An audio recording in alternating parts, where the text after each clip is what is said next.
Blender has this amazing add-on called Tissue, which allows us to do this amazing non-destructive component-based facades, geometries, you name it. In this case, I'm going to show you how we do this, which is, again, you imagine it completely non-destructive. So we can change a number of properties like the scale. We can even make it relative. So each one pops with a different amount depending on where it is. We can even change the bevel of each one of these components here. We can change the rotation. So we can go to active UV, and that's how it started. And this is the original way, but I thought it might be a little bit more fun to show you that we can flip our facade components around. So let's jump now and show you how the whole thing is done. All right, so we start with the base mesh. This base mesh is created with the array modifier. If we turn off all the modifiers, you see we start with one panel or one element, and this element is exactly 8 meters by 5.6 meters. The idea behind them is that this is a two-story component for a facade for a building. So then we array this onto a floor. So we have like a very simple array. Then we do a second array of that. So we have this interesting staggered effect. Then we do a third array to repeat the staggering effect over. Then we subtract that based on these Boolean volumes, so we keep a pure straight section of our facade, and we also have these interesting facade elements. After that, we do just a little bit of magic with geometry nodes, which is very simple and very straightforward, which basically says if our area is less than the mean area of all the faces, let's assign it a different material. Why do we need a different material? Because our component is then mapped onto whichever material we have on that face. So here we've got a series of components. We can ignore this one for now. So with Tissue, we're going to be using the material-based tessellation. What does that mean? If we look at our base mesh, we have two materials called G1 and G2. If we select this component, its name is G1, and if we select this component, its name is G2. So it is mapping them to their respective faces. So in the end, if we do this now, we get this crazy thing looking here, which is exactly the same as what we have here. Let me show you what makes it different.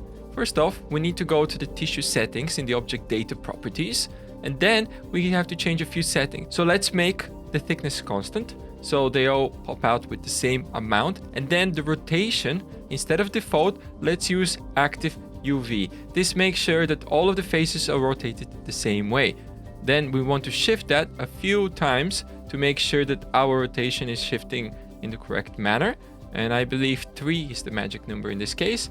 Yes. So now our facade is ready. At the moment, it doesn't look very interesting, but we can add a few modifiers to make it much more interesting. The first one we'll add is Bevel. And then we want to change the limit method from angle to weight. And now we should be able to bevel only those edges here. And why is it only those edges that are beveling? Because in our components, if we go into edit mode, you see that color there. If we select that edge, you can see within the item that it's got a bevel weight of 1. So this is a property within Blender that allows us to very precisely control exactly where the bevels occur, and more importantly, where they don't occur. So back to our facade tessellation here. So the beauty about doing the bevel after our tessellation instead of within our tessellation is that sometimes these panels, they can get stretched or contracted based on our base mesh. In this case, the base mesh we know is perfect size and it matches our component quite well, but sometimes you might want to do something a little bit more interesting than just a straightforward element. Doing the bevel after our tessellation, make sure that all the bevels are exactly the same length. So let's add a few more segments here, like 10, and now we have a perfect bevel. Next, we can add some weight with the Solidify modifier. So let's add a Solidify modifier. And once again, I've assigned a specific group, which is called outer. So outer only contains this outer terrace shell element in here. So we have a number of groups here. So we want to make sure that we use the right one when we solidify. So let's try the last one. I believe that should be the correct one here. And now let's increase the thickness to 0.1. So that doesn't appear to be the right one. So let's try this one, which is just called outer. And as you can see, that is the correct one because the only elements that we have made thick are this outer shell. Again, why we're doing this post tessellation? To make sure that the thickness is uniform throughout our panelization process. And that's pretty much it. what we have in here is the exact same thing, except there's 4 tessellations that are mapped to replicate the idea of a facade around the building. If we want to get fancy, we can also include another bevel, which is only for these edges here. And you can see that it adds a really beautiful level of detail. Refinement is what I would call it. That is fantastic, that it's non-destructive. How non-destructive is it? Let's make our array a little bit crazy by adjusting this array here to something like that. Now let's grab all these and refresh them. And whoa, you see we have these intersecting things, but that's just to describe exactly what's happening. This corner here, we have some tricky situation because we don't have a perfect quad face. There's an extra vertex right there. So when there are extra vertices, Tissue smartly tries to separate those in one way or another into quads, which is an interesting effect. Of course, we can be a little bit more precise with our Boolean or do that in a different way. Maybe we bake that mesh and then we clean it up to have those perfect intersections there. So let's go back to this example over here. So besides having the perfectly aligned and these really nice elements over here, let's play a bit with the tissue settings and change the scale, which is uniform. Some of these pop out in different ways.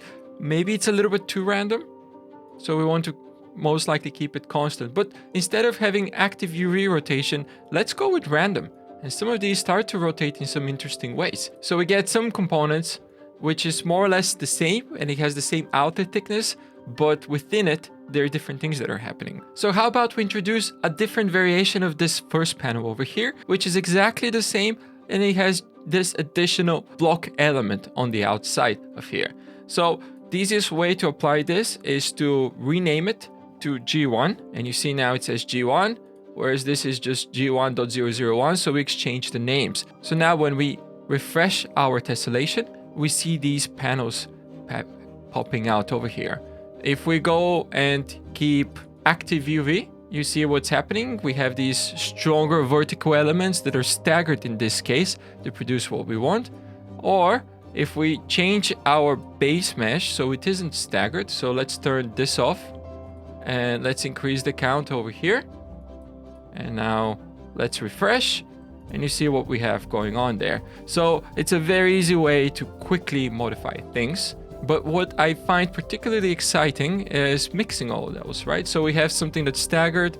Let's make sure that that goes inside of what our building is. And then let's go back to the tissue settings under rotation and let's choose random. So now we have these vertical elements sort of intersecting wherever they're happening. And we can change the seed so the random rotations happen in different places. So to increase the really interesting part of this, we can map shape keys within this object over here. So if we go back to this panel over here and we have shape keys, which are these animation elements, it's the same mesh, but we can change things around with Blender very easily. So if we increase value of 1, you see the relationship between the element that pops out and the one that's receded is reversed when we have this. So once we go back to our tessellation and we make sure that we're using this option of use shape keys, then we can go back and start adjusting our key.